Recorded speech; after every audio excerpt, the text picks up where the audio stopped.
Hello all you baby bats and bad witches, it's Marilyn and I'm so excited because I have the My Chemical Romance and Hipdot eyeshadow palette based off of my favorite album of theirs, 3 Cheers for Sweet Revenge. The moment that this was announced and I saw it, my soul left my body.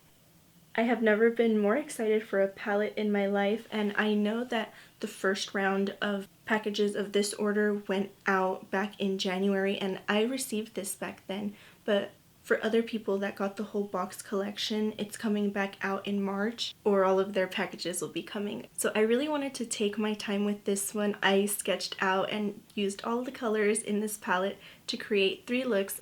I'm not really going to be doing a review because I am obviously very biased for this one. I love it, and I won't be swatching it just because I'm not going to be getting any of my oils or fingers all up in these pressed pigments, and I don't want to mess up all the beautiful little pressings in here. But I will say that overall for me, I would describe this almost as an everyday palette. If this thing would have been out since like back when the album was released, honestly, I would probably gone through like 30 of these by now. These are standard emo eyeshadow colors. I used to use something exactly like this minus the reds. And if you did miss out on this release, make sure to check out my previous video. I did do some more affordable dupes so that you can still feel included in this release. All of my social media is going to be linked down below if you would like to keep up with me. I did some 3 Cheers and My Chemical Romance TikToks, so if you'd like to check those out, please make sure to follow me on TikTok as well as on my Instagram and Twitter. They're all in the description box down below. Now let's get started.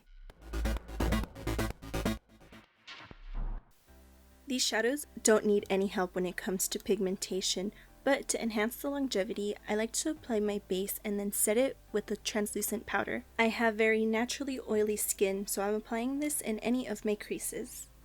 The first shadow I'm going to use is Mausoleum Door, and this is a mid-tone warm brown. Picking it up really lightly on a crease brush and tapping off the excess, I'm going to work this as a transition shade into the crease.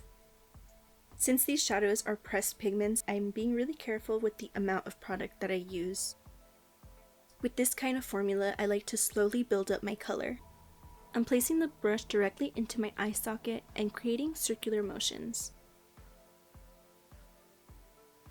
And I love messy under eyes, so I'm not being too precise down there. Next, I'm taking the shade All the Ghosts, and this is a really gorgeous neutral deep brown. To apply it, I'm using a packing eyeshadow brush and placing it onto my lash line and lid. It's really easy to get carried away when creating a smoky eye and making it look muddy, so I'm applying this color using a downward motion to control the placement.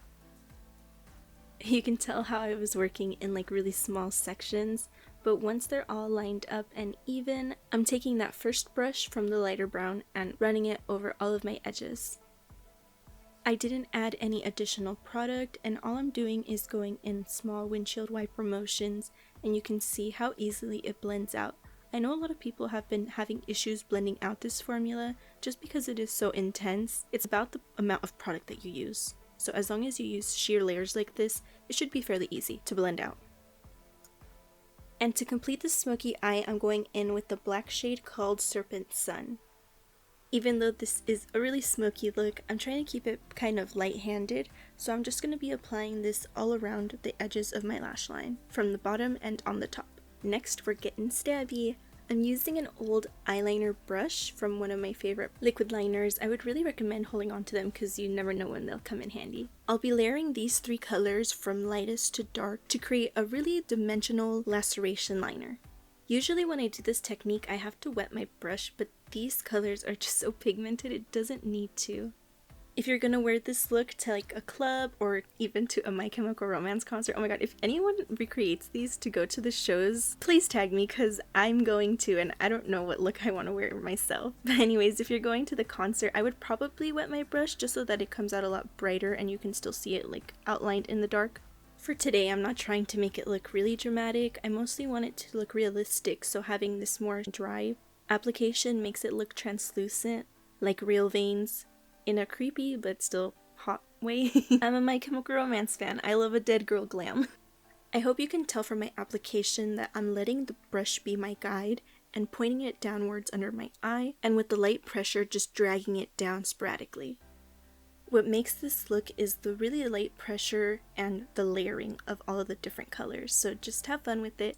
You want to just lightly start painting lines and think of them as almost little branches all over your eyes. When I go in with the second red Starless Eyes, I'm applying this mainly just to brighten certain areas of the red. This time I'm going in with a little bit more strong of a pressure, and if you get carried away or pack on too much in a certain spot, that's actually okay, because once you start patting it away into the skin, it actually just makes it look nice and blended. To add some dimension to these little lacerations, I'm going in with the shade Saints Protector. This is the perfect bruisey purple color to add in the widest areas of the lines. If you're going for a more realistic look, I would also recommend going over this with your leftover foundation or a foundation powder, just like I did here. Since the eyes are kind of scary, I want to make it a little bit more girly by adding a really gorgeous lash and nude lip. And this is the completed look.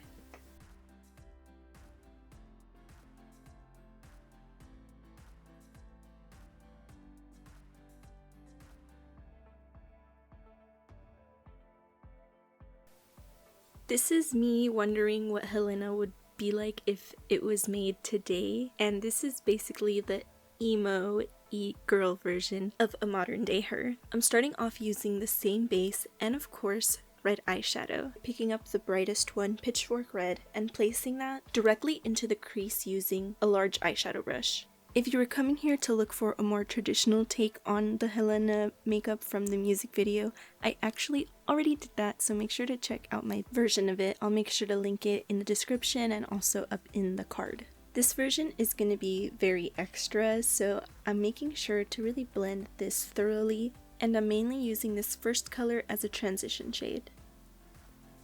To clean up my blending, I'm using the white shade Flock of Doves. The imprint in this one is a little rosary, it's so precious. I'm adding a shadow to my brows using the shade All the Ghosts. To define the crease, I'm using the shade Starless Eyes and a small detail brush. I'm placing that color where I want it to be the deepest and then blending out all of my edges. You want to make sure to go no further than the first red that you place down. I'm really glad that there's 2 red eyeshadows in this palette, and even though they're pretty similar to me, honestly, if I were to actually use this as an everyday palette, I'm sure I would go through these colors real fast. To cut my lid, I'm using a small lip brush and a white base. I'm going for kind of an almond shaped eye, so I'm keeping the crease really flat and elongated.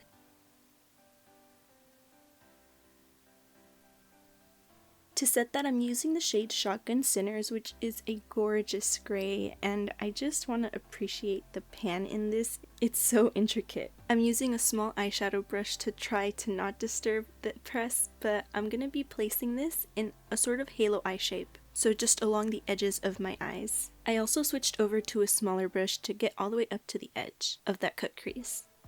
Now I'm adding Explosive Light onto the center of my eyelid. That's just a perfect name for this color. It's the only one with a shimmery finish.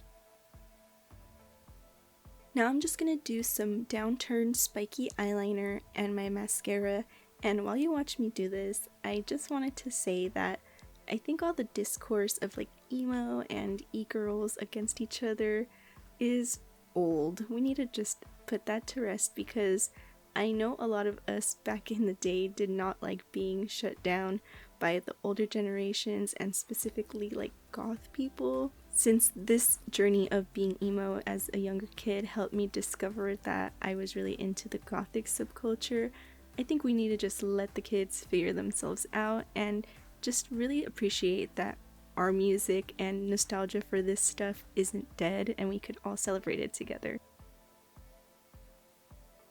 So anyway, I added my eyelashes and my favorite red blush along with some highlighter for some extra glam.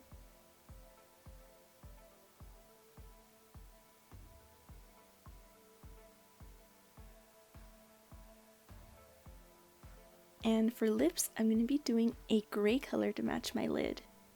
Red and gray are my favorite colors, so this is such a dreamy look to me, and I can't wait to show you how it looks all completed, which is now. And you made it to the final look coming up next. I already went ahead and blocked out my eyebrows. I have a full tutorial on my channel already on how to do that, so just wanted to get straight into the eye makeup. It's inspired by Frank's makeup, not the ex's, but there is some photos of him in like some gesture-like, almost like Harlequin makeup. So I'm going to be doing some big diamond-shaped eyes. But before I get into that, I want to finish off the rest of the face just because it is a little simple. To cut the cheeks, I'm going in with a really cool toned contour shade. To blend out this harsh contour, I'm going in with a bronzer shade. I'm basically applying this just like a blush. I have been avoiding my nose, but I'm just going to put a little bit of that right under it. And this is actually all I'm going to do to the face. I'm just going to go ahead and set it really well using a translucent powder. For the eyes, I did notice that these shadows need a primer, but since they're so pigmented, I also go in and set this primer, just to make sure that these shadows don't grab onto any texture.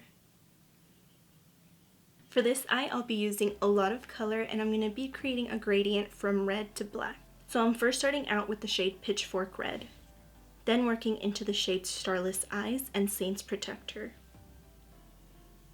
So what I'm doing is placing the color just above my brow and blending it downwards, then with whatever's left over on the brush, flicking it upward so that I have control of the shape.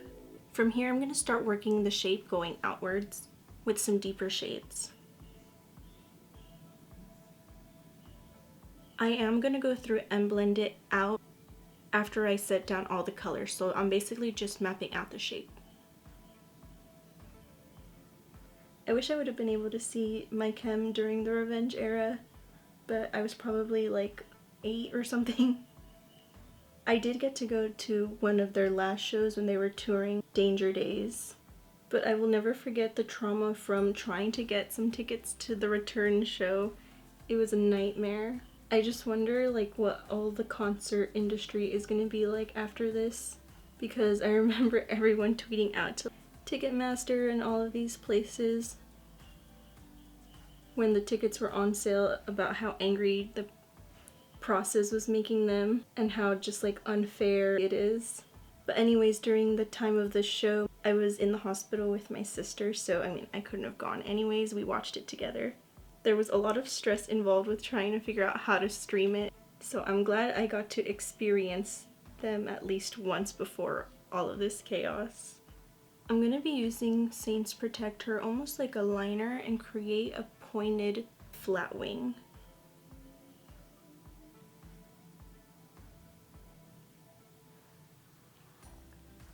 And to get really precise, I'm switching over just to my favorite angled brush.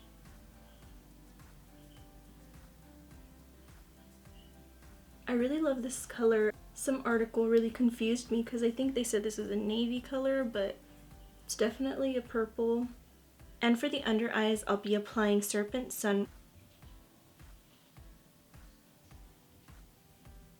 I'm trying to avoid ruining the little presses in the eyeshadow, so I'm going in with a really tiny pointed liner brush for the gray.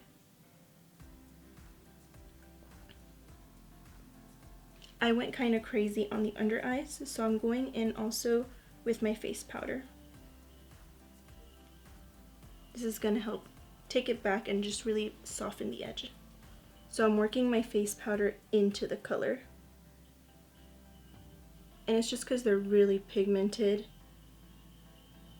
Instead of trying to control them, I'd rather place them exactly where I need and just work from the outside in. I am going to go through and add a little bit of explosive light onto the centers of the eye, as well as a thin band of eyeliner for my lashes.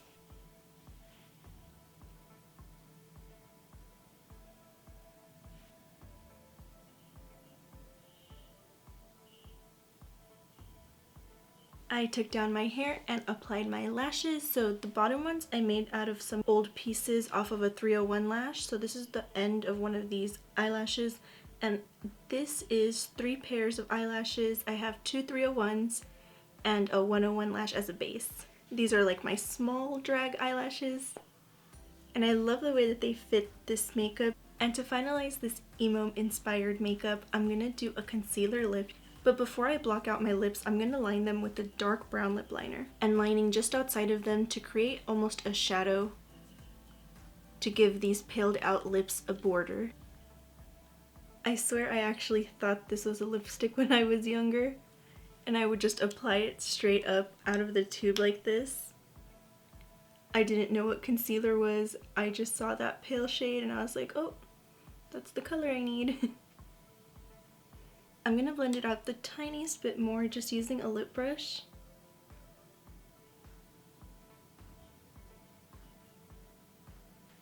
And this is the completed look.